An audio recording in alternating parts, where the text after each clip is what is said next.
Chapter 26. And the Ziphites came unto Saul to Gibeah, saying, Doth not David hide himself in the hill of Hachilah, which is before Jeshimon? Then Saul arose and went down to the wilderness of Ziph, having 3,000 chosen men of Israel with him, to seek David in the wilderness of Ziph. And Saul pitched in the hill of Hachilah, which is before Jeshimon, by the way. But David abode in the wilderness, and he saw that Saul came after him into the wilderness. David therefore sent out spies, and understood that Saul was come in very deed.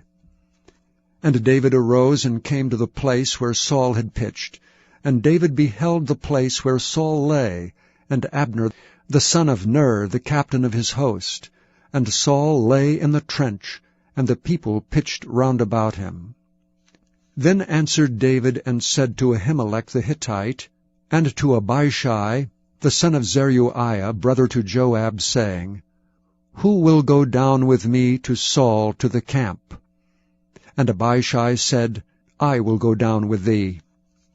So David and Abishai came to the people by night, and behold, Saul lay sleeping within the trench, and his spear stuck in the ground at his bolster. But Abner and the people lay round about him. Then said Abishai to David, God hath delivered thine enemy into thine hand this day. Now therefore let me smite him, I pray thee, with the spear, even to the earth at once, and I will not smite him the second time. And David said to Abishai, Destroy him not, for who can stretch forth his hand against the Lord's anointed and be guiltless? David said furthermore, As the Lord liveth, the Lord shall smite him, or his day shall come to die, or he shall descend into battle and perish.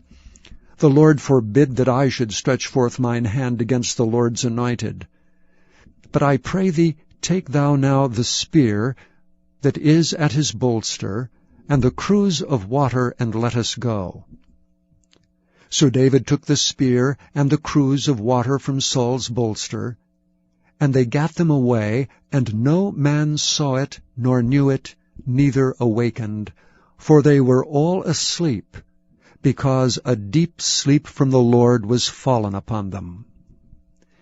Then David went over to the other side, and stood on the top of an hill afar off, a great space being between them. And David cried to the people, and to Abner the son of Ner, saying, Answerest thou not, Abner? Then Abner answered and said, Who art thou that criest to the king? And David said to Abner, Art thou not a valiant man?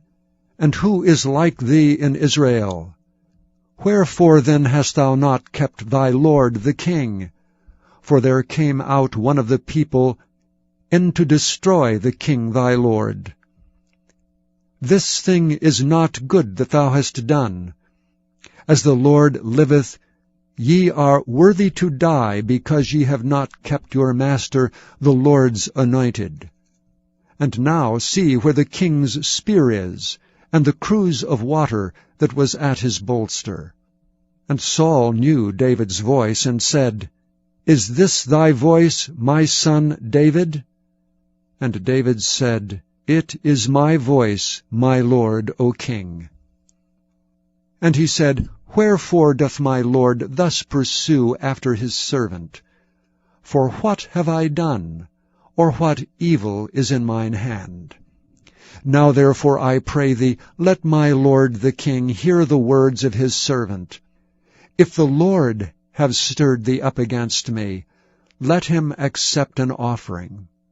But if they be the children of men, cursed be they before the Lord, for they have driven me out this day from abiding in the inheritance of the Lord, saying, Go, serve other gods. Now therefore let not my blood fall to the earth before the face of the Lord. For the king of Israel is come out to seek a flea, as when one doth hunt a partridge in the mountains. Then said Saul, I have sinned.